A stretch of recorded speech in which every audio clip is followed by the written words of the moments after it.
Ganda dito, lalo na kung kasama mo yung pamilya mo. Tama nga yung sinabi nila na pwede dito kahit bungang kan mo. Sa tutusin lang, pwede mo pang isali dito yung mga friends mo. Dito nga tapos na kaming kumain kaya sobrang bibo namin dito. At balayo gala nga piniting kwartong pepakit ko kaya kayo. Pasoy kasi ay nipatin paging babo. Len kumunong ako pamikasya kay. O yan, ni Dara, pemiling sneparugo. Ay, ba't pa nga bagyan? Yung linwal kong pasibayo ngayon, ni kaya pa mo discover ang kang gilid. Atin pa palang siyarang pang shower area kayo ni mga soy. Tapos nakita ko pa yung dati naming aso. Pwede nga pala yung pangalan nito at siya yung may-ari ng resort.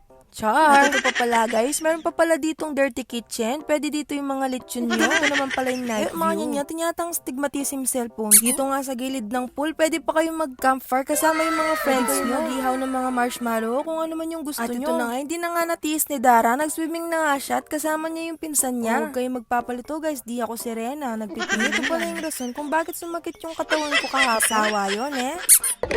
Ha? Okay na.